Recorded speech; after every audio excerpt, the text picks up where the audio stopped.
before we move on, I just want to say one thing which is kind of the elephant in the room. So Unsafe Space, it's a campus tour. The idea being that we're going to, I feel like I'm whistling a little bit. Maybe if you shift a bit this way. Let me move up a little bit. If that happens again, let me know. So I'll just project. So the idea of the campus tour was really to try and get beyond what I think we might recognise as the kind of pantomime, the kind of farce that has sort of engulfed the free speech debate, particularly over the past year, to really try and create an opposition to this new censorship, to this new authoritarianism, but to do it in a way that is trying to cast more light than heat. Now, the reason, as you might notice, that we're not on a campus right now is that that's actually quite a difficult thing to do these days. I'm going to keep the volume down. And so, of course, as many of you, I'm sure, will be aware, this panel was originally supposed to be at American University in an auditorium, but unfortunately, due to various reasons that I won't go into too much, the room that we had booked for a very long time, all signed off, was cancelled at the last minute. And so we've had to very quickly rearrange here. I'm not going to re-litigate that too much, but all I'll say it's a bit of a shame that the first stop on the Unsafe Space Tour turned out to be too unsafe for American University. But nevertheless, on that, I want to say a big thank you to Anna-Marie Rienzi from Young Americans for Liberty, who not only organised a great event at American University, but also helped us put it back together to bring it here. And of course to Elizabeth Nolan-Brown and everyone at Reason for taking us in, the little waifs and strays that we are, to make sure that we could go ahead with this debate tonight. So thank you very much all for that. So first of all, let's get on to the topic itself. So Title IX. So on the face of it, Title IX seems like the most uncontroversial thing imaginable. A federal statute which outlaws sexist discrimination in public funded institutions. Yet, over the years, it's something which has expanded, kind of mutated, moved from being something very distinct to something which is seemingly mandating campus sexual assault proceedings, for instance, and definitions of sexual harassment which seem to expand to such an extent that someone like Laura Kipnis, a feminist academic at Northwestern University, is submitted to a Title IX investigation for criticising Title IX. So that's something that we really want to look at. This is a very contentious debate, a lot of hard arguments on either side between wanting to protect women on campus, but on the other side feeling that this goes too far, that it's whipping up something resembling a hysteria. And of course, a couple of weeks ago, the announcement from Betsy DeVos, the Education Secretary, that she was indeed going to rein it in has only really poured gasoline on that fire. So partly this discussion is whether or not that reining in is a good thing for students' rights on campus, for free speech on campus, for women and men on campus. But also I hope to kind of dig down a little bit deeper into the cultural and political trends that have brought us to this point. Title IX at the end of the day is only a piece of paper. Why has it grown? Why has it mutated? What does that say about what we think about campus life and students and women and men together on campus nowadays that has led it to this point? So I'm delighted to be joined by a really fantastic panel, an expert panel, to discuss this. You might be noticing that we're actually one short because unfortunately Dean Strawson, former president of the ACLU, civil libertarian, author, a bit of a hero of spite, unfortunately couldn't be here. She was taken ill yesterday and is actually in hospital. She's absolutely fine. It's just a bit of exhaustion, and she's absolutely gutted that she can't be here tonight. But in the midst of what is usually a very hectic schedule, she's taking some well-earned rest. So while we miss her, we're going to carry on regardless. So I'm going to introduce the speakers in the order in which they'll speak. And then after that, they'll speak for about 5 minutes. We'll have some discussion up here on the panel, and as soon as possible, we'll kick it out to you guys for some more points, questions, and some more discussion. So speaking first, in the middle there is Robert Shibley. Robert is the Associate Director of the Foundation for Individual Rights in Education. He's worked on hundreds of cases with students and academics and faculty on free speech cases, on due process cases. And most pertinently for tonight, he's the author of a fantastic book, Twisting Title IX, which is a bit of a history as well as kind of expose in some respects on the Title IX phenomenon and its excesses. So it's fantastic to have Robert here. Speaking after Robert, on my immediate left is Ella Whelan. Ella Whelan is Spike's assistant editor. She's the coordinator of our Free Speech University Rankings, which is our fire-style campus censorship league table in the UK. And she's also the author of a brand new book, What Women Want, Fun, Freedom and an End to Feminism, which is a polemical, fascinating and a kind of call to arms really for a new women's liberation movement that leaves behind the authoritarian turn of feminism. So please do pick that up. And finally, on the far left there is Elizabeth Nolan-Brown, of course, of Reason, associate editor here, writes about public policy, culture, current affairs from a libertarian and feminist perspective. It's written for everyone from Politico, LA Times, Fox News, you name it, and it's fantastic to have her here as well. So each of the panelists is going to speak for about 5 minutes. As soon as possible, we're going to kick it out to you guys. As I'm sure you've noticed, many on the panel are of a similar critical type view. And one of the shames of not being able to hold this at American University is a lot of the students we knew who were coming to criticise and to make their points across, now don't have that opportunity. I do hope that some have made it across because we didn't want to trade one echo chamber for another. But nevertheless, I'm sure it's going to be a great discussion. So Robert, do you want to kick us off? Yeah, thank you. Thank you for that generous introduction, and I'm glad we were able to be here.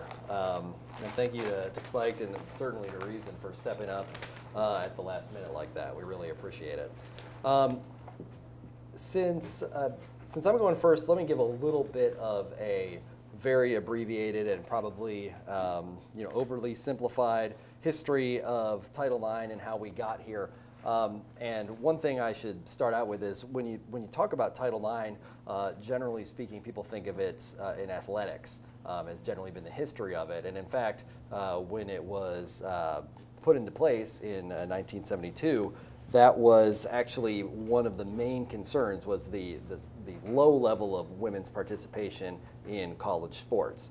And from that perspective, Title IX has actually been a really smashing success. By about, I saw a graph, I talk about it in my book, by 1985, the representation of women in college sports had shot up so much, and it really hasn't moved a lot since. So, in that fairly short span of years, we really got to the representation level we have now. So when it comes to athletics, Title IX, there's still controversy, obviously, that has to do with it, but that part of the controversy doesn't have a lot to do with what we're here today to talk about. What Title IX says, it's a pretty short law, and the part of it that is actually operational is I think 29 words, and these are the words. No person in the United States shall, on the basis of sex, be excluded from participation in, be denied the benefits of, or be subjected to discrimination under any education program or activity receiving federal financial assistance. That sort of makes it sound like it only applies to public schools. It does not, because federal financial assistance includes just about every government grant, obviously, you get, and also Pell Grants and Stafford loans. So there are only a handful of schools in the country, all private schools, to which Title IX does not apply. So for all practical purposes, it applies at every school in the country. It wasn't long after its passage that feminist scholars realized that Title IX could be used for more than athletics, and another big aspect of it was that it started to, it was a big part of the reason that we don't have so many single-sex colleges anymore. It started to really close the door on the ability to run single-sex higher education programs easily. The most prominent is somebody who is known to anybody who knows anything about feminism, Catherine McKinnon, who as a student and early on, sort of advocate of this sort of thing, pushed at Yale for people to bring a case that would start to use Title IX as a way to address sexual harassment on campuses. The idea being that Title IX bans sex discrimination. That's the words it uses. It wasn't clearly established at the time, although it was an idea that was out there. It wasn't clearly established yet that sexual harassment was a form of discrimination. But through a case, Alexander v. Yale in 1977, even though it was a loss in court, they weren't able to demonstrate any sexual harassment had taken place. They were able to establish the principle that sexual harassment is a form of sex discrimination under Title IX. Since then, as Tom was talking about, it has expanded from there because there are a lot of different sort of categories of things you can put into the rubric of sex discrimination. You can add in things like, obviously, sexual harassment. Sexual assault is now considered to be part of it because it is considered to be, interestingly enough, rather than, it's not in there because it's a crime, It's in there because it is considered to be an extremely severe form of sexual harassment and therefore a form of sexual discrimination. That's the reach that Title IX has onto it. We're also seeing it being read into issues of gender, and to the extent that sex and gender are not coterminous, which is not a debate we need to get into. There's also debate over to what extent did the authors of Title IX or should Title IX be interpreted to cover gender identity as opposed to just sex. So there's a lot of different complicated things. And the Obama administration made what FIRE thinks was a bad decision back in 2011. On April 4th, they released this now sort of infamous Dear Colleague letter, which has the most boring title possible, but it was actually very exciting in a bad way for both FIRE and for civil libertarians and for colleges and universities. It was the administration's attempt to add what we think and what I think, I think we're right on this, was a new interpretation of Title IX and basically saying that the law required, in order for you to be compliant with the law, if you were going to have, you needed to have campus tribunals to determine whether or not sexual assault or sexual misconduct had happened. And those tribunals, whatever they are, and they could be a single investigator, they could basically be an inquisitor, and I'm using that in a non-pejorative way. There's a reason it has a pejorative term, and I'm sure we'll get into that. It has a connotation of that. You need to use the preponderance of the evidence standard, which is this 50.01%. There's a lot of different ways of putting it. 50% plus a feather. Basically, how certain do you have to be that it happened? You have to be, in order to declare somebody responsible for sexual misconduct, 50% sure plus a tiny, tiny bit. A lot of schools were already using that. Some were not, it was a new regulation, effectively, from the government that said, all right, you know what, now all schools have to use it to be compliant with Title IX. They also discouraged cross-examination, and particularly of the direct kind. And there's some understanding for that. Obviously, when you have a rape case on campus, it is extremely awkward and uncomfortable to have somebody questioning the person that they are accused of victimizing, and vice versa. So that was discouraged. Unfortunately, what ended up happening is the opportunity for anybody to cross-examine them or for you to ask questions that got to credibility was also being curtailed. So this became a pretty big issue, and it sort of got swept up in the fervor for regulatory reform as well, because it was such a step past what the traditional roles of regulation were. FIRE actually sponsored a lawsuit by a John Doe plaintiff and also Oklahoma Wesleyan University challenging the preponderance mandate. That lawsuit was in the pipeline and is still actually in court right now. But it was just last week that Secretary DeVos and the Department of Education officially announced that they would be rescinding the 2011 Dear Colleague letter and this even longer, I think 39-page long 2014 guidance that was trying to clear up a bunch of the confusion that had happened from the letter. And so that's where we are now. We are going to be looking forward to, this seems weird to say, particularly in a libertarian venue like this, but we're looking forward to the regulatory process where, believe it or not, people will have more of a say than they did last time. So sorry, I think I've gone over time, but hopefully that gives you an idea of where we are now. That's perfect. Thank you, Robert. Really useful kind of just to set out the development of that. And Ella, your thoughts, please. Thank you, Tom. I just want to start off by stating really the obvious, in that this is kind of a really crazy situation that we find ourselves on. It's a really crazy situation that women find themselves on campus, and I think it's a really grave situation, the problem with Title IX, and especially the reaction to DeVos's statement has kind of took me aback about how sort of divisive and strong this issue is. Because to me, it's really very obvious that the way that Title IX was being used before DeVos's statement and change, it really undermines women's freedom. It creates a situation in which women are not free on campus, that their sexual freedom is undermined, that their every move between the opposite sex is subject to scrutiny, could possibly be involved in investigation and been taken out of their hands in certain circumstances. The idea that your personal, private matters, your encounters, your relationships, your view of yourself as an autonomous individual could be subject to an investigation by some Title IX officer really kind of shakes me, and I think it does for a lot of women. It's quite a terrifying idea. And of course, this piece of law has ended up in, you know, damaging quite a few men's lives, and that's something that we can perhaps talk about. But the thing that I really want to focus on in my opening comments is how this is really detrimental to women, how this really puts women's freedom at an all-time low on campus and completely undermines any notion of the fight for women's liberation. And just to kind of break down why I think and why I feel so strongly about this and why I think it is such a threat, there's certain ways that many of you will be familiar of with cases of Title IX of how it really undermines women's freedom. And the first is obviously the obvious, the way it polices sex. So the way that any kind of interaction that isn't going along these very restricted lines, we could talk about affirmative consent, the kind of policing of whether or not that was consensual at different points in the encounter is something really worrying.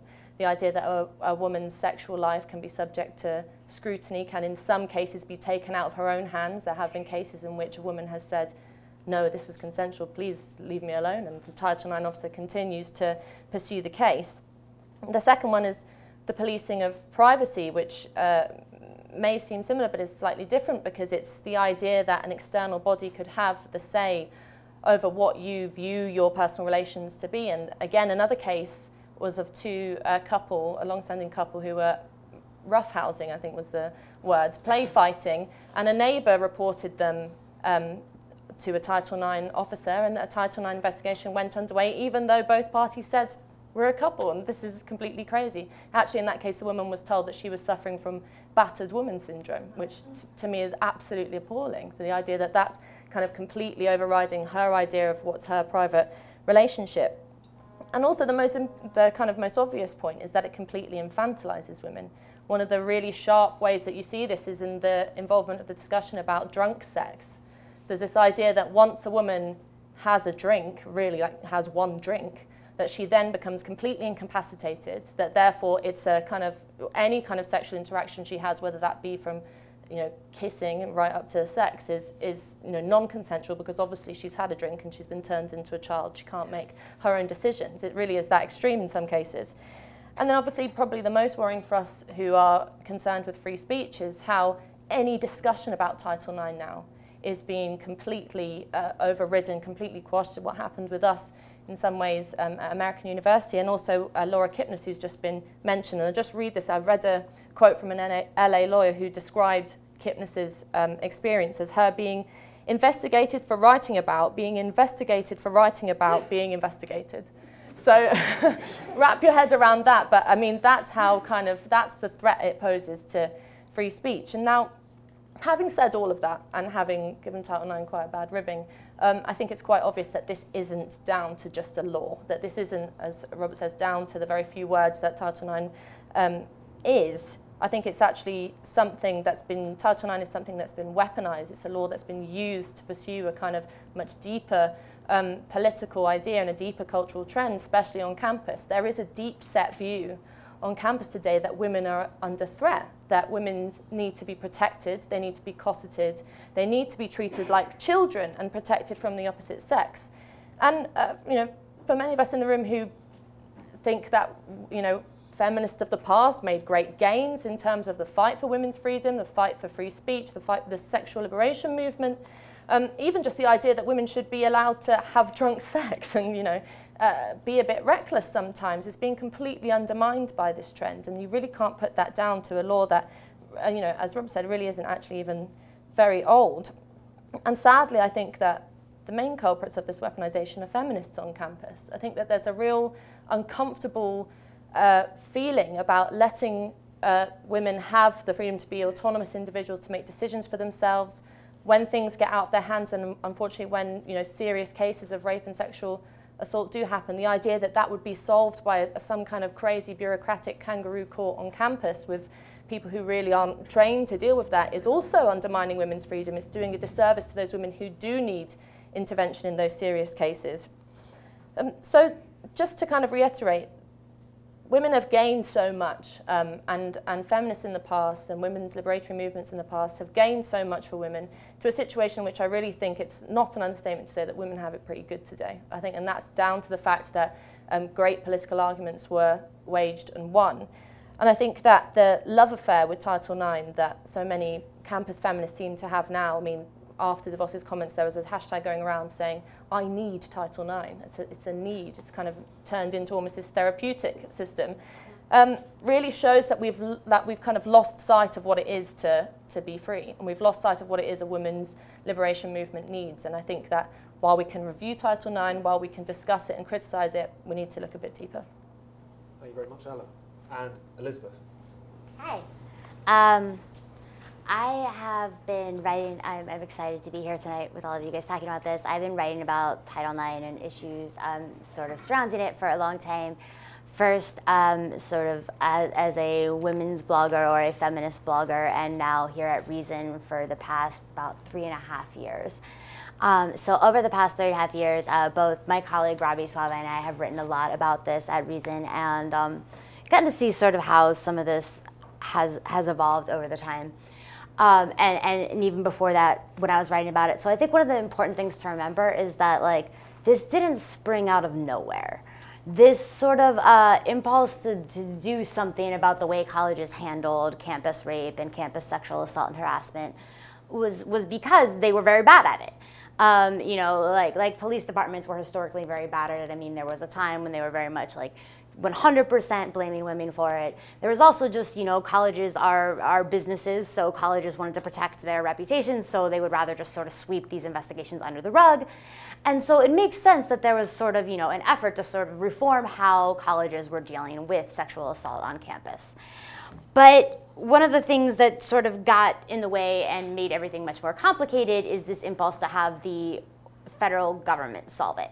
And I think when we hear about this problem now, when we hear about Title IX, which does have, you know, many overreaches, you know, campus feminists back in the day weren't saying we need Title IX to solve this. Like, now that they are saying that, that is more a creation of activists and politicians.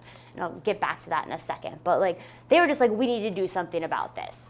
And then groups who sort of make their living out of you know, getting grants for this stuff and advocating for it, and politicians who want to make the names for themselves were like, what available tools do we have? And we have Title IX. So they did that. And they you know, were like, hey, you can solve this with Title IX. So when you hear people talking about how, you know, it's like campus leftists or campus feminists that are pushing that, I agree that, you know, especially in a lot of the high-profile examples from certain campuses, you do see these, you know, campus feminist groups or certain campus leftists who are like, we want to, you know, who are pushing this extreme, you know, example of Title IX or approach to Title IX. But the people who are really causing the most damage with it are the college administrators. And the reason that they are causing this damage with it is because of the government. It's not because, you know, in the media here in the United States, a lot of, you know, so much of this gets blamed on the students themselves. And I think that the students, you know, most of them who were not even, you know, in school back in 2011, or maybe even still in like grade school back in 2011 when this Dear Colleague letter came out, they get to campus and they think like, how do we deal with things? Well, they've been given this like Title IX and this thing, and they think, okay, that's what we do, and that's what we do with it. So they don't really know any other way, and they go to their administrators about that. But the real problem is that, you know, the federal government, with these policies that Robert described here, they sort of set in motion, like, or I think Ella said, they weaponized it. The federal government weaponized it. They said, if you do not do all of these very specific things that have nothing to do with this very specifics of like sex discrimination in education, then we will fine you, we will sue you, you could be liable for so much stuff. And so, and they did sue a lot of schools. So when they did, campus, you know, administrators and leadership reacted by going way over the top. And suddenly they're like, we're going to be just, you know, an abundance of caution is the word that both police and like bureaucrats love to use. And so, you know, they'd say, out of an abundance of caution, we are going to make sure that anything that could be slightly offensive from a sexual harassment, anything that really even mentions sex at all, if someone complains about it or whatever, we're going to investigate that. Any campus sexual assault cases, or we're just going to like way go on the side of anyone who makes the accusation without, you know, without concern for these due process things, because it's just better safe than sorry, because their reputation and a lot of money too is on the line.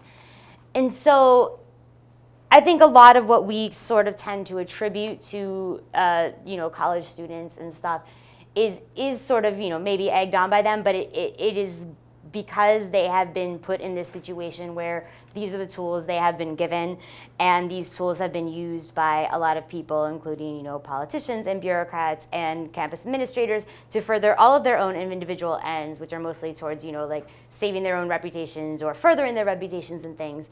And that has really been a shame, both because you know, of the reasons that we hate Title IX, because we think it is or not hate, but of the reasons that you guys have been talking about why Title IX has been bad for people who are accused of these things, or accused of sexual assault, or accused of rape falsely, for people who are professors and who feel like their speech is chilled, or that they are been investigated for this, but also for students who are victims and who want to report these things, because we, you know, 7-10 years ago, like a mass movement to have feminists and progressives on campus do things within their individual campuses and states to reform the way that colleges dealt with stuff, maybe would have actually led to some really good results and some localized results, because all these colleges are different, you know, like, I mean, they're not all bad at this in the same way. So people addressing these specific ways they were bad, but instead we had this, you know, federal response handed down to say,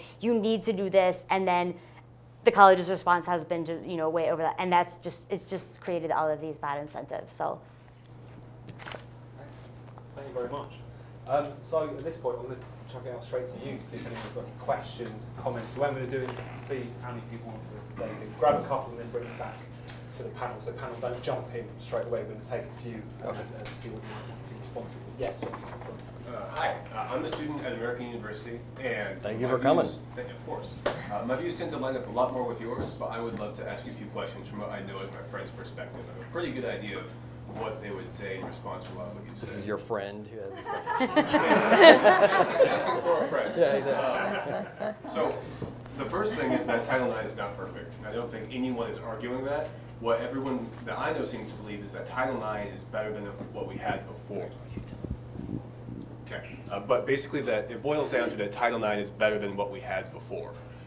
And there are problems with it. There are due process problems, but these are all civil violations if you look at it from a legal perspective. You're at the 50.1%, there's no right to cross-examine, there's no right to counsel.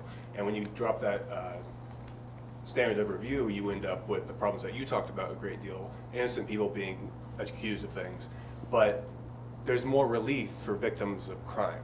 There's more relief in terms of restraining orders, there's more relief in terms of being able to get people who have been victimized away from their rapists, frankly. And isn't that better than letting rapes go unpunished at all, if we're just going to end up punishing a few innocent people rather than letting several victims just have to deal with this? Thank you very much. And anyone else who just 2 rows behind you there, just pass the mic. Oh, just there, sorry. Just there. Thank you. Hi, I'm also an American University student, and yeah, kind of unfortunate that it didn't take place on campus. So I was talking to a friend of mine, she's also an undergraduate student at the AU today, about this event. And anyway, she just started telling me all her own personal experience with dealing with people from Title IX. But my point being is that I just keep realizing, as the more I talk about it, that there's so much emotion when it comes to the issue, especially with people that have been affected in some ways. But even with people who have never had such an encounter, I mean, there is all this idea of how they felt, how their experience was for them, how they were questioned about what happened. And it's just that it's obvious to me that many people can't see beyond their emotions and the emotional aspect of the issue. So how can you deal with that? Like, where does reason end and where does emotion start? Like, it's complete. Some arguments are complete like nonsense and like clear violations of like ideas of free speech and everything that has to do with it. But it's so overtaken by emotion. I'm just like having no idea how you can deal with people like this. Thank you very much. Important, slightly bleak question, but yes, just over here. Mine's kind of jumping off your comment. Preponderance of evidence on college campuses with sexual assault. How important is preponderance of evidence if it's not as like a criminal trial, if it's just the private universities, right? Kind of talking about that a little bit. Thank you. Brilliant. We'll try and squeeze in one more, so I'm just going to take one from here. And then we'll come back. Actually, for those of us who aren't totally familiar with this subject, you kept referring to the letter. Could you tell us a little bit about what that letter says, since it sounds like it's great that it's being rescinded? And then also, in terms of, since she brought up the preponderance of the evidence, if you could talk a little bit about the interplay between when the campus administration handles a case. Is it instead of a criminal trial, or do they get the first bite of the apple, or, you know, what's that relationship? Thank you very much. So I'll bring it back to the panel now. Robert, do you want to respond to that first? And get some of the Oh, sure, yeah. So the Dear Colleague letter, there are several different ways that the government can regulate, and obviously the most obvious is they could pass a law. Title IX is a statute. It's signed by the president and put in place by Congress. And then we have regulations that different departments will promulgate through this process called notice and comment. So if a department, let's say the EPA wants to say we're going to regulate carbon dioxide as a pollutant under the Clean Air Act, they send it, in the ideal process, they say, okay, here's the regulation that's going to do that.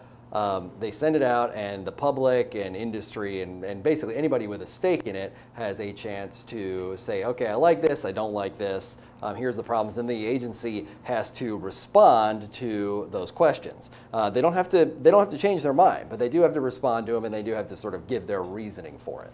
And there's sort of rules about how much reason and how much arbitrariness they can use there. Then we have this Dear Colleague letter thing, and what that is that those letters purport to be, and I don't think every department does this, but the Department of Education really got into doing this. They purport to be just a helpful, that's why they start Dear Colleague, a helpful explanation of what the law and regulations require.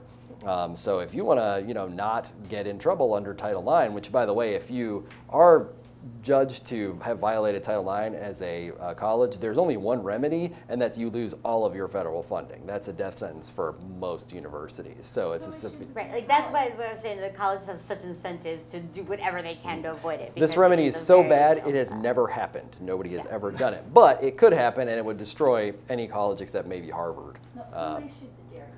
Who issued the Dear Colleague letter?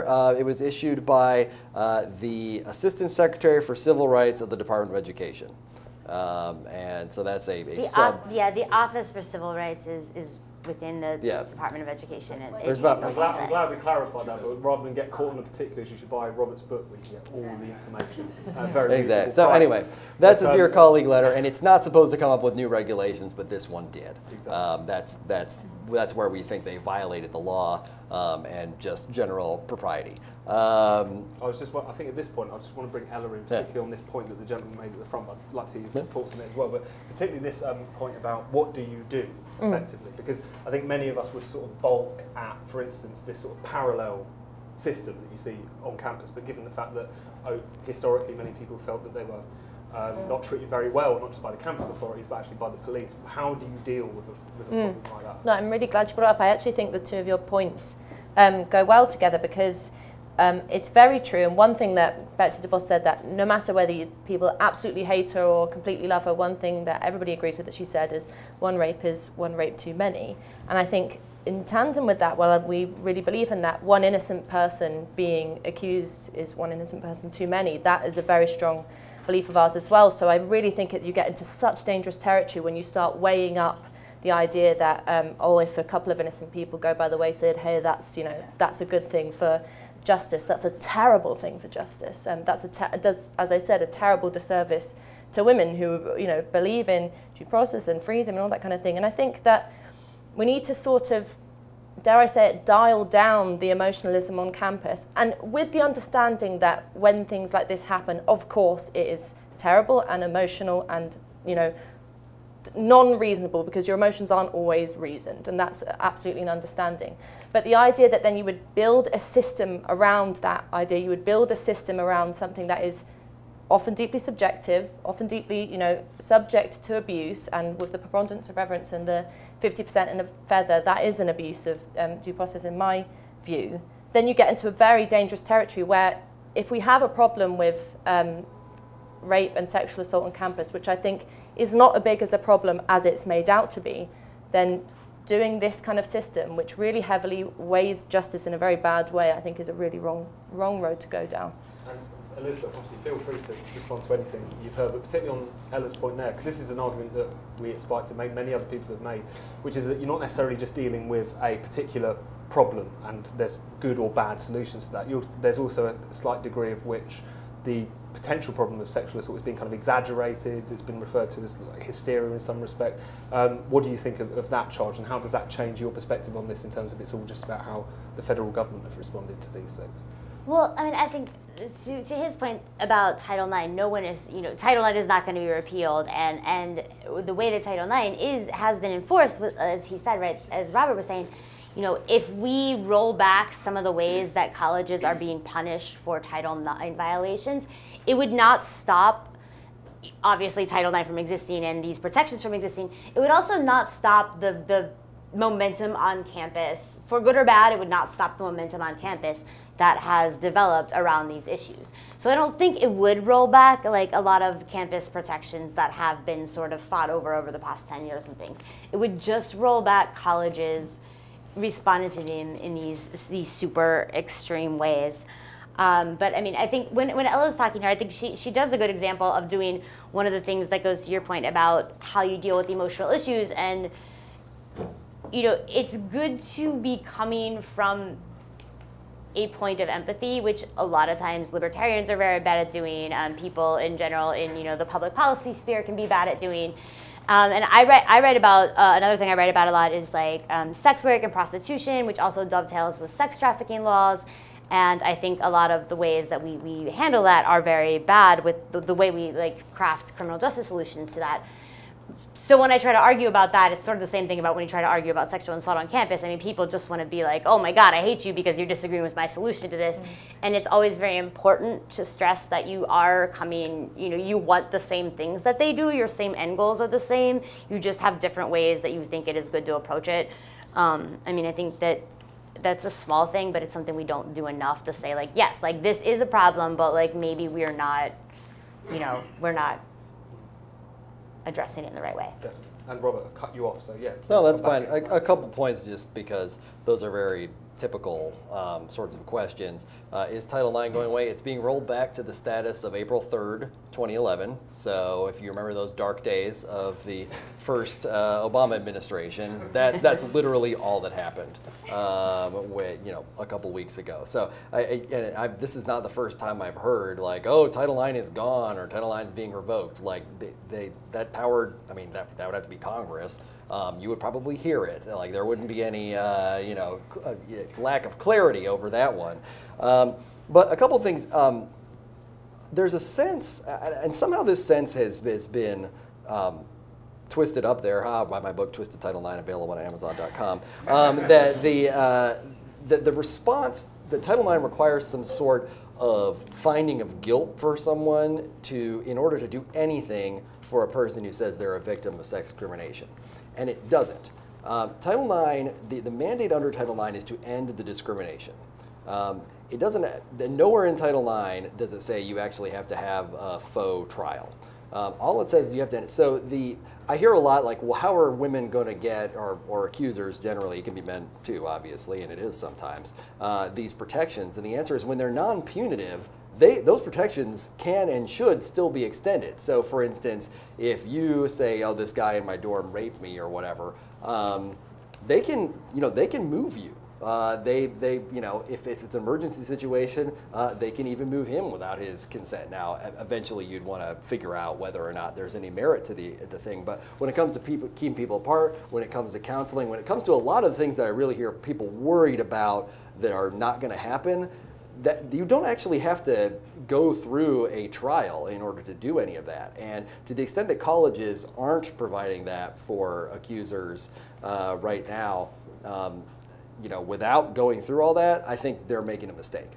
They need to be doing that anyway. As long as it's non-punitive measures that keep people feeling safe, there isn't a problem with that. The other thing is and I want to address real quick, the statistical argument. Fire has stayed out of that because I am not a statistician, and I don't know if, you know, we don't have the expertise to know what the nature of crisis is on campus or not. Here's what we do know from learning 1,000 years, and I'm not exaggerating, 1,000 years of Anglo-American justice has led us to the conclusion that you cannot use generalizations about groups of people in order to make decisions about the person who is sitting in front of you, right? So we hear a lot like this, only 2% of accusations are false, or only 8% of or 2 to 8, or, you know, whatever it is. You hear that all the time. So the implication is that, well, we don't really need due process because, like, odds are good we got the right guy. Here's the thing, like, maybe the odds in the cosmic sense are good that you got the right guy. But the problem is that tells you that stereotype, it's a prejudice, it's a stereotype, tells you nothing about the exact person who you are sitting in front of, you're the jury or the fact finder, and is doing.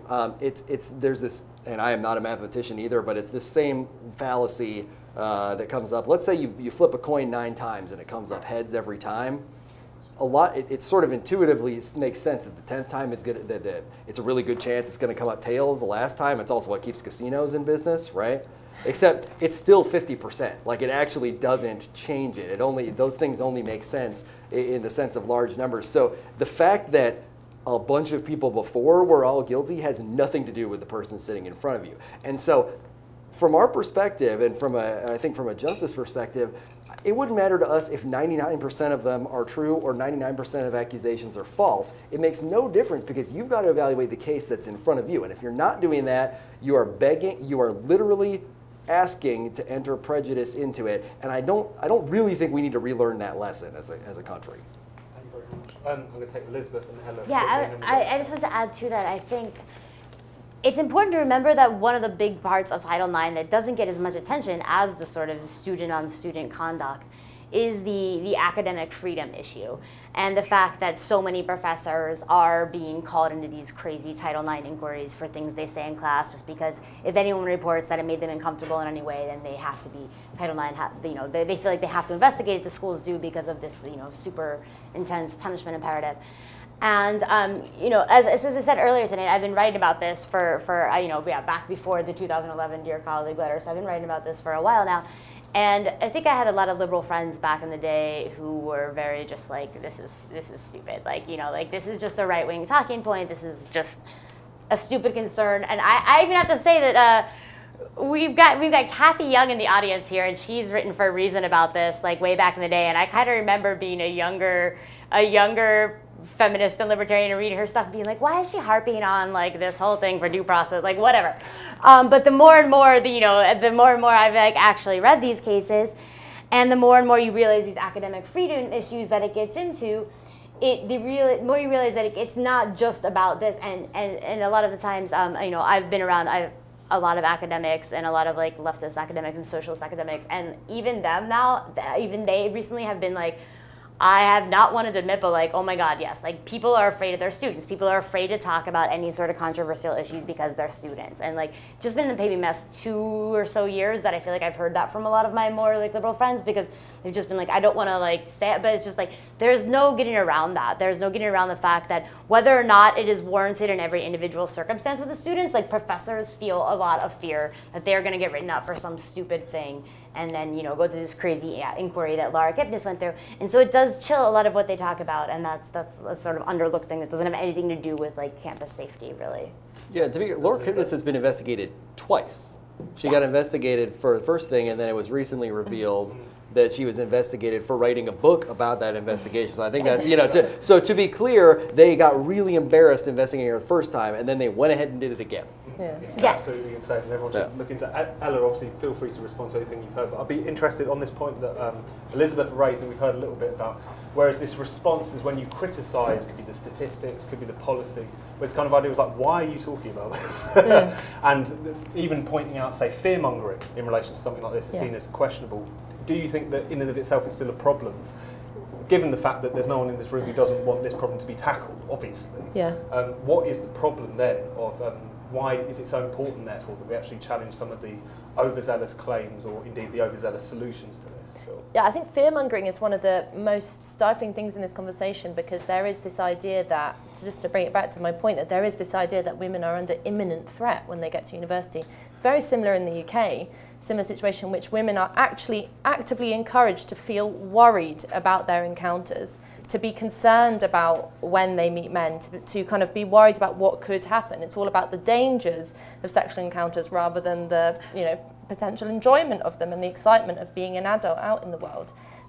Reason's done a lot of great articles sort of busting some of these myths. There's the classic 1 in 5 one that was much talked about. That 1 in 5 women were going to experience sexual harassment on campus in the US, and that was, proven to be based on only 2 universities. It was a complete kind of crock of fear-mongering, and it worked. It did actually freak out a lot of women. I think the battle we have here is that a lot of young women, having been told all of this and having kind of not being party to discussions about Title IX and its ineffectiveness or any of this, are kind of thinking, oh, right, so university is going to be this really horrible, scary place for me, and every time I kind of get into a situation where I'm a bit pissed with a guy, then something really bad could happen.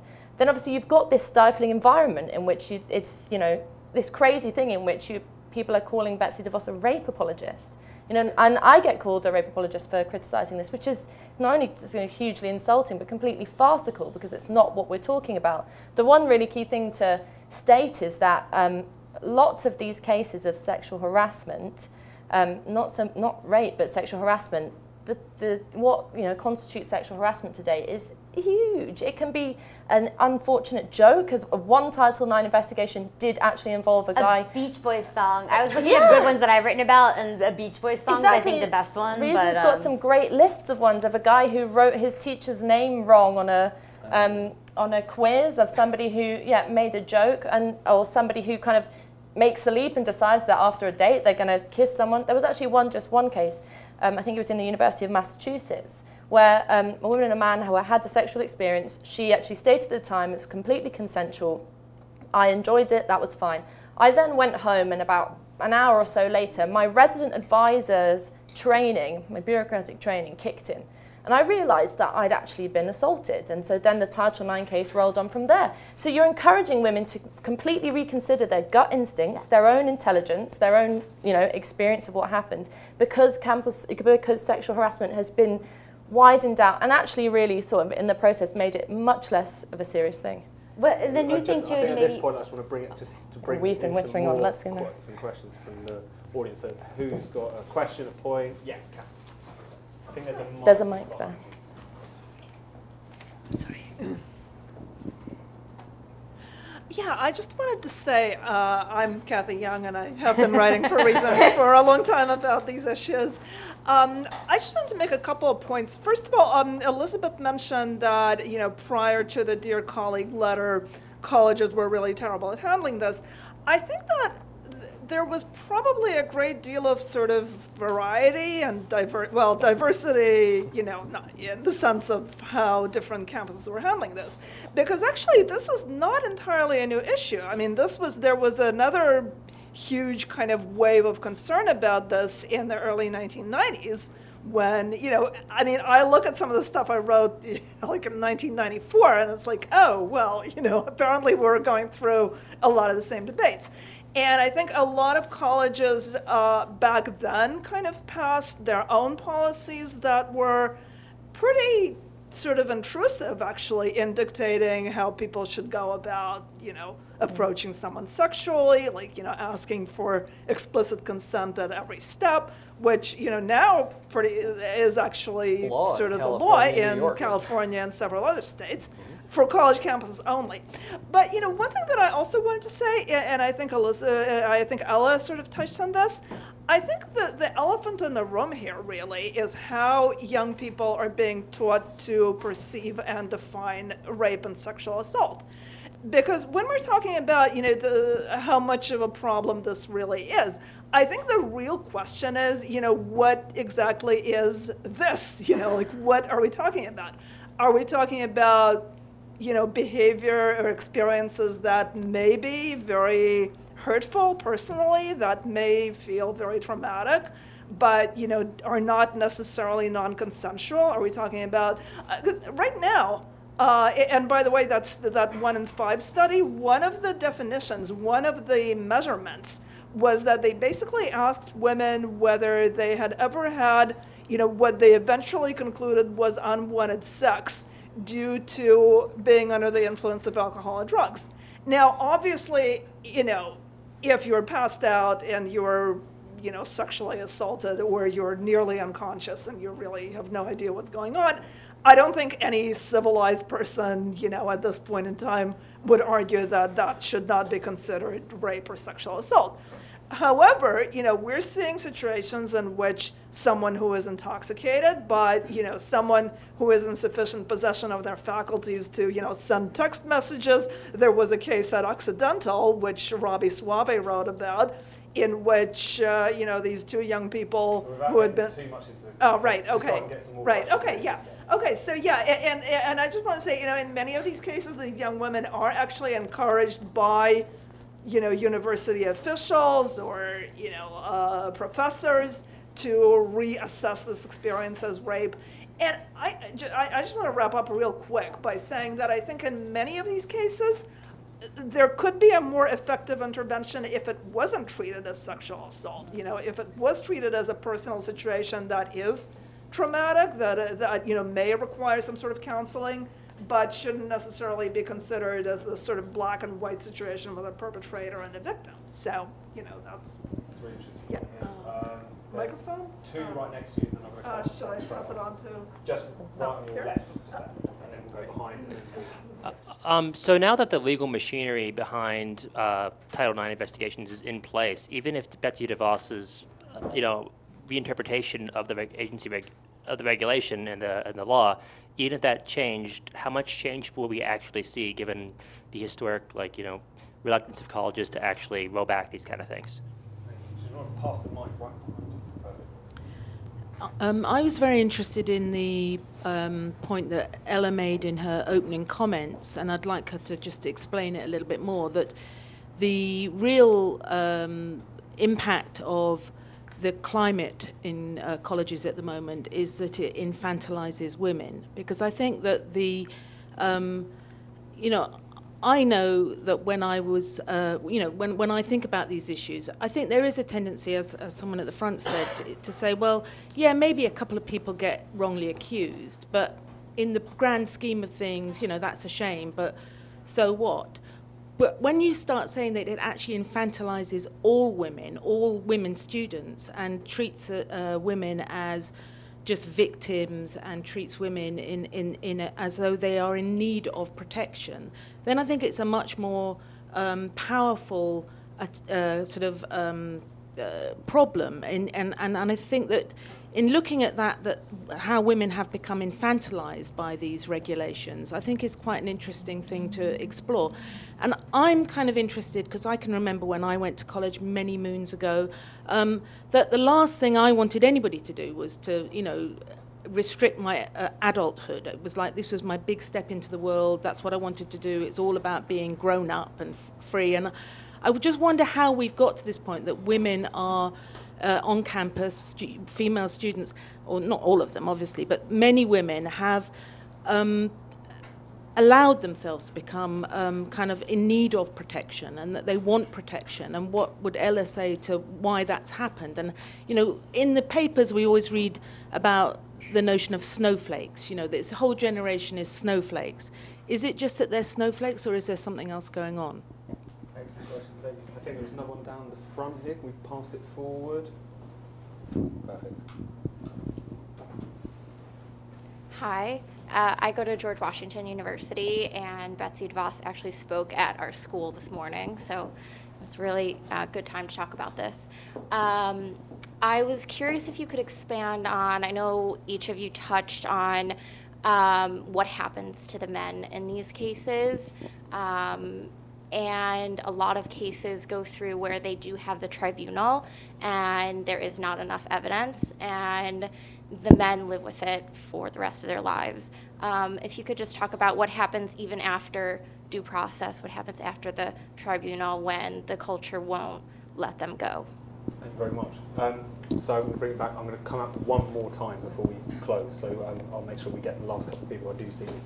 First off, Ella, I was just wondering if you could address that question about what do you say to someone who has taken on board this idea that women are somewhat peril, need support? Yeah, the infantilization question is fascinating because it really goes against the idea that this is a snowflake phenomenon, that this is just kind of like a snowflake dropped out of the sky, that suddenly, as Elizabeth said, that suddenly students are demanding this. It's actually very interesting to note that students aren't demanding these measures, that there isn't a mass movement on campus, no matter, kind of, it's sort of a bit deceiving going on Twitter these days, but there isn't a mass movement on US campuses from women to enact these kind of measures. There isn't a desire to be protected in these things, very much in many ways a top-down thing. But I think what really speaks to the infantilization idea is that you have a kind of culture, not just with feminists, but also a broader culture that says that young people need to be protected, that university is not just to teach you whatever subject you've gone there to learn, but also to nurture you, to protect you, to enhance your well-being, to make you feel safe, here we are, the unsafe space, and that kind of notion really makes students think, okay, this isn't just about academic rigor, what I understand university should be, it's about feeling safe. And so for women, that feeling safe obviously encompasses your interactions with men, because that can be an unsafe, that can be a risky thing, not in the very serious measure, but just in the throes of relationships. So what this really does, and what the kind of Title IX investigations and scrutiny of sexual relations does, is it tells women that they aren't adults, that they aren't, especially with the drunk sex thing, that they aren't as equal to men. That's the most shocking thing to me, is that they are different to men. They experience these relationships and these interactions and sexual freedom differently to men, and that difference is that they are not adults because they have to have these measures in place. So that's very much about what the point I think lots of us are trying to make, in that Title IX is not really the problem here. The problem is how we got to a situation in which women are being told to think of themselves as children and not as adults who are free to deal with these things themselves. And Robert, is there anything you want to pick up from what we've heard from the floor? With regard, just to to clarify on some of the we've been talking about the drunk sex problem, and obviously alcohol is a huge factor on college campuses. What we had been seeing, and this is one of the ways in which universities went further than I think even the federal government was requiring, although it's sort of a better safe than sorry thing, is, just to be clear, this is not an exaggeration, universities would start to say that you couldn't consent while intoxicated. Mm-hmm. So usually that's what they would say. The thing is, the definition of intoxication is not the same as incapacitation, and it's not limited to being so drunk, for instance, you can't drive, or you can't consent, etc. Any level of intoxication, so, imagine, I guess not one single drop of alcohol, but the second you start feeling an effect of alcohol, you are intoxicated. And what they were saying is any sexual activity that takes place after that point is non-consensual, and that even if you did consent, you still didn't. And so the case at Occidental was like that. And one of the other, this is sort of a race to the courthouse problem that's also happened, is generally speaking, both parties are at least intoxicated to that degree when that's involved. And so whoever complained first would be considered the injured party. So we would see people say, well, I was actually also drunk and have no idea what was going on.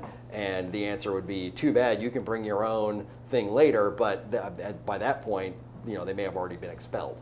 So, most schools have started to some extent from hectoring from fire, like back off of that and then say, okay, it's incapacitation, which is where it should be. it certainly shouldn't be at the intoxication level, but just to be clear, I'm not exaggerating this, and you may want to look in, I mean, it may still be around in your policies, so that's something that you might want to look into if you are a student now. It may still be hiding in there. Just Joe Biden famously said, drunk sex is rape, is Right. rape, is rape. And that's exactly what he said. I'm quoting him directly Right. there. So, it really is that crazy. So watch yourselves, young people. Elizabeth, is there anything you want to?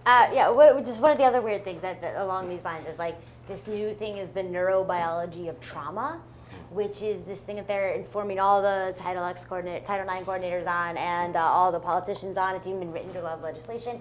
It's this idea that that people who are having unwanted sexual advances might freeze and go into like a coma-like mode and not be able to respond, and also not remember anything, but then be able to piece it back together perfectly later.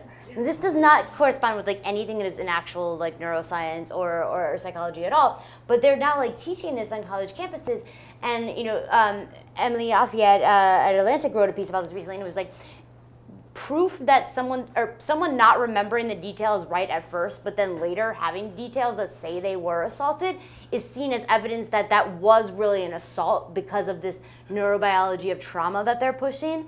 And so it's just this sort of ridiculous sort of thing that is based on no sort of scientific evidence at all, and goes against like most of our scientific evidence we have about memory and how it forms and these sorts of things. But also, yes, it tells people, and mostly women, that it is 100% normal, if not in the face of fear, not in the face of force or coercion or threats or violence or anything, but just in the face of an unwanted sexual advance, just 100% freezing up for not just a few seconds, not just a minute or two, but for like an extended period of time and not being able to say or do anything, that is normal. And that is not actually there's nothing that says this is a normal biological response. Now, I'm not saying that like we should blame someone if that is what happens to them, right? But that is not a normal response. And you have people teaching people that this happens in up to 50% of cases, which is just, so now you have people who are new to sex, who are, 18 and 19 years old, they're new to sex, they don't know exactly how to handle unwanted sexual advances, or if they're the one making the advances, to how to read their partner's consent, right? Because they're new to this. And now you have them hearing, that like, oh, well, like if you don't want something and you don't want to say no, don't say no, because it's totally normal not to. And so we're not just like emphasizing them, but we're actually giving them the exact opposite tools they need to be able to assert themselves in situations. And I think, that's like one of the real tragedies there. Yeah, I want to address your question, but one other way in my book, Twisting Title IX, you can read it. One of the stories I talk about there is a Stanford student, and there they were training the jurors, the fact finders in the case, that acting persuasive and logical was a sign of guilt. And because they're basically, the idea was, well, if you're scattered, we would expect a real victim to be scatterbrained, but if it's not, then you should have more credibility, and vice versa, that predators, they've got their story all figured out. So the more sense their story makes, the more suspicious you should be.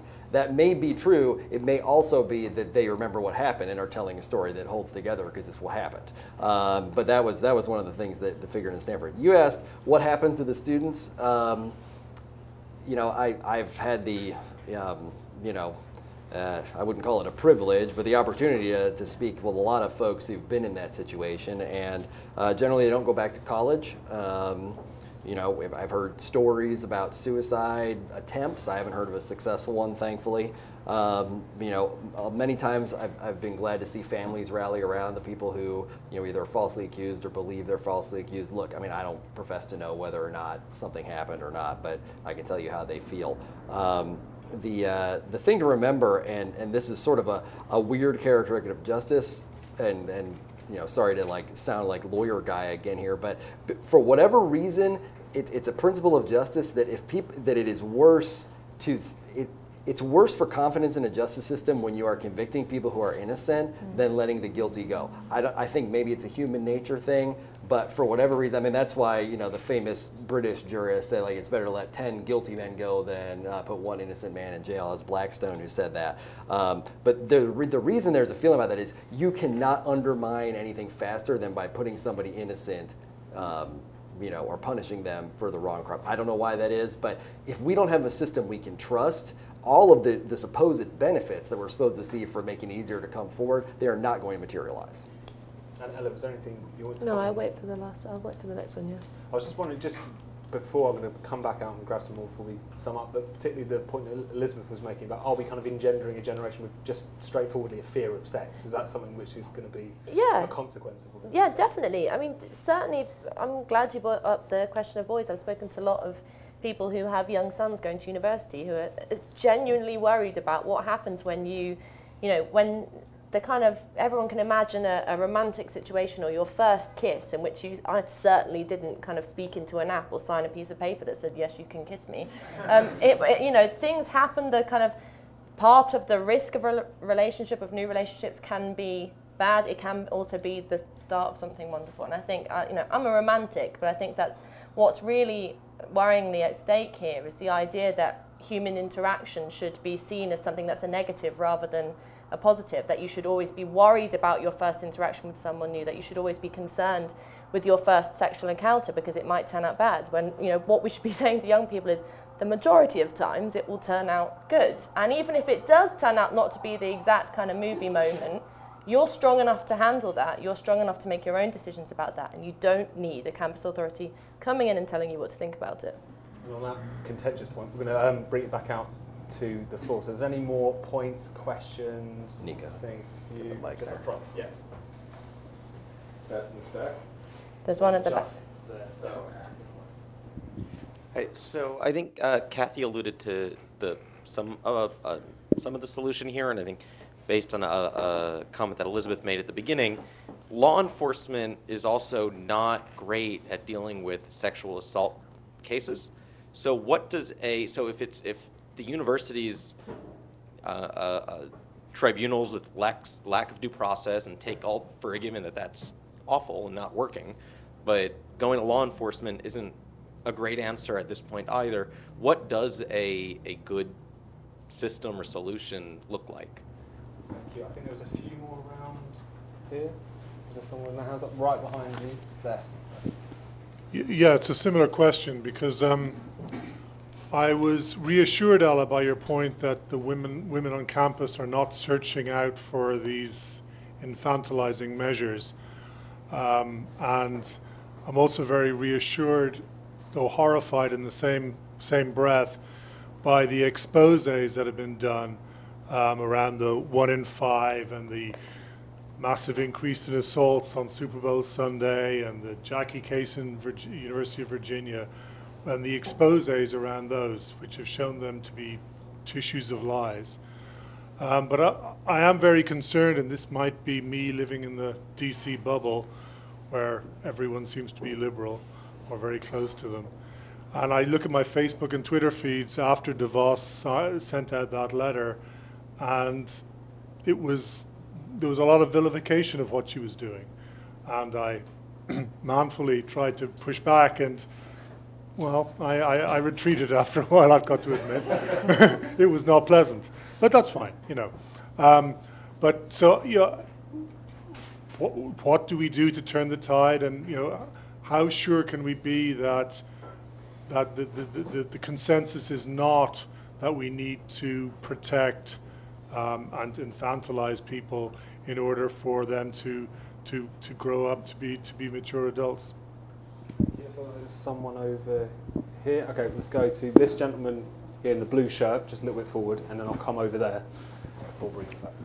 I have questions about the upcoming rulemaking, specifically maybe best for Robert.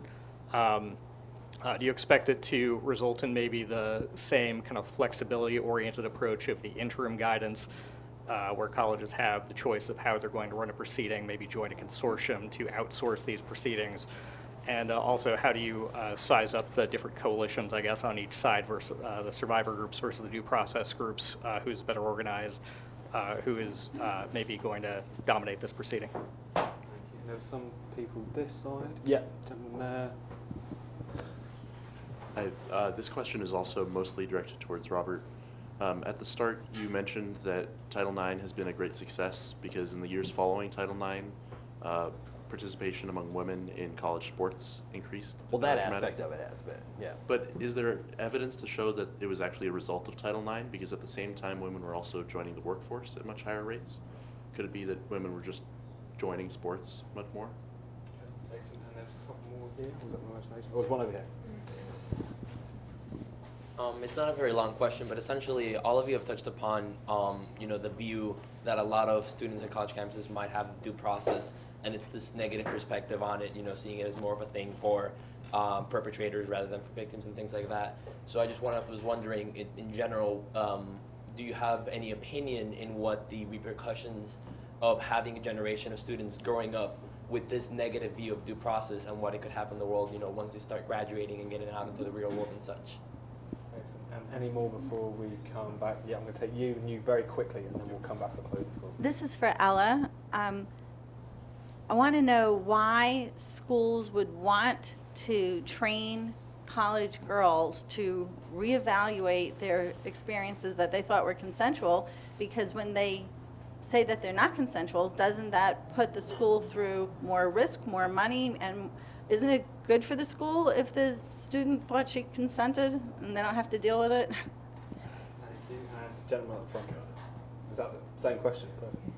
Brilliant. Well, at this point, I'm going to bring it back to the panel. So I'm going to ask you each just to take a couple of minutes. Or is there anyone I've missed? You go. Just take the mic. Put it Okay. So I'm going to ask you each just to take a couple of minutes to either address some of the questions you've heard or just offer a kind of final thought.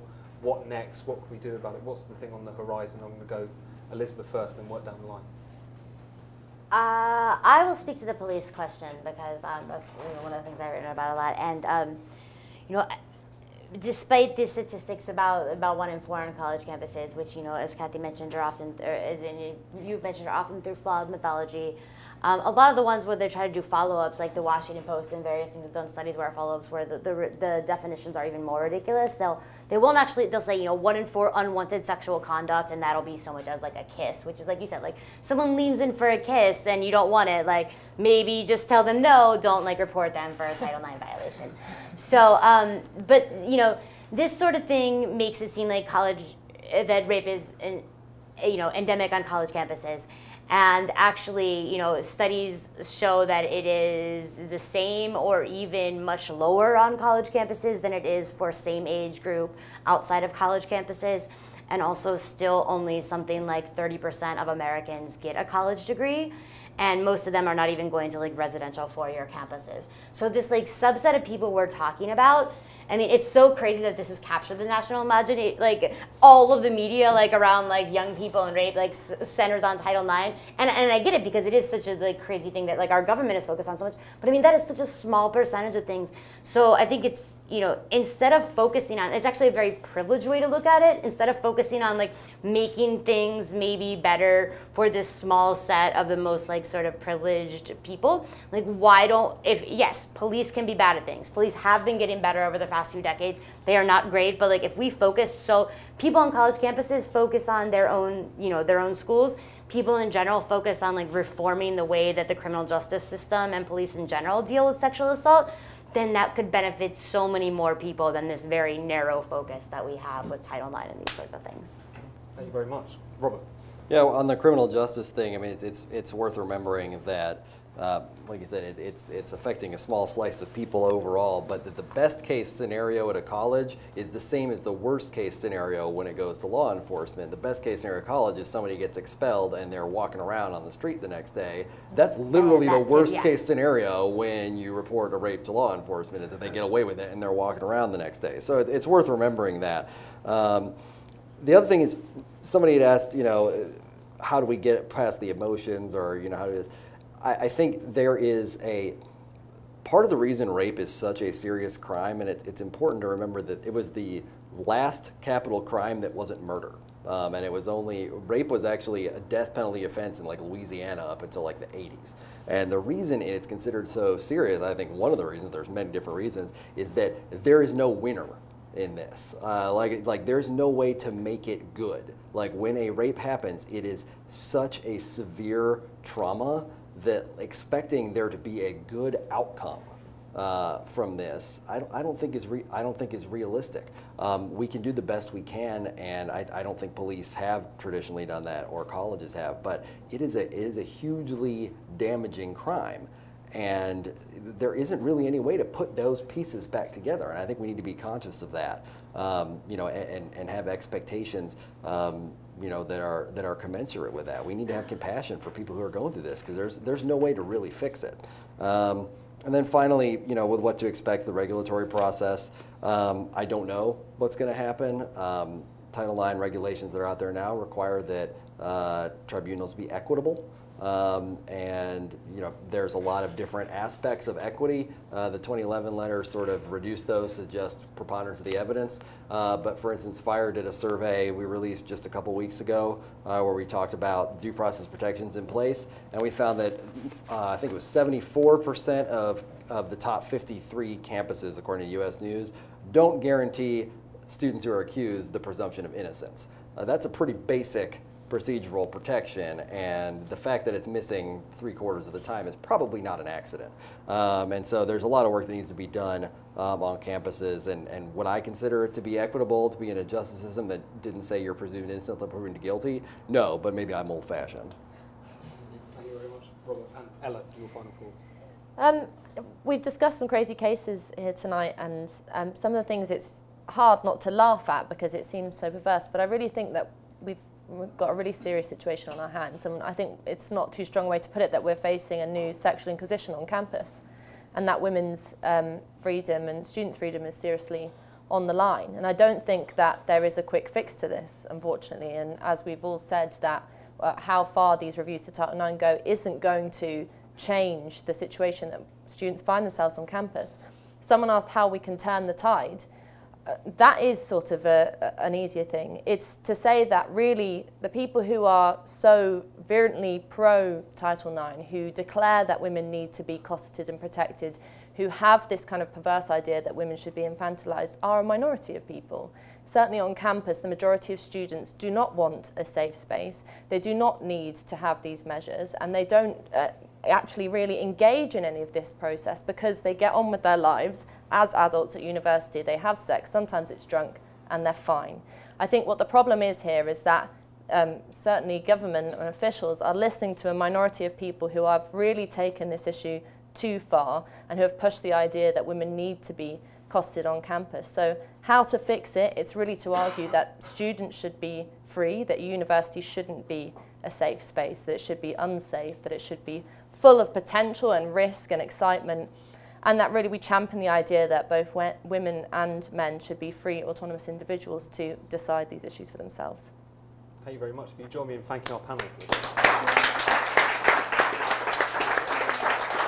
Thanks so much, everyone. If you're interested, please come talk to us afterwards about Spite, about the Unsafe Space Tour. Hopefully next time we'll see you on an actual university campus, and we'll be hanging around a bit for if any of you want to talk. So see you at the next one. Thanks so much. Oh, let's talk about it now.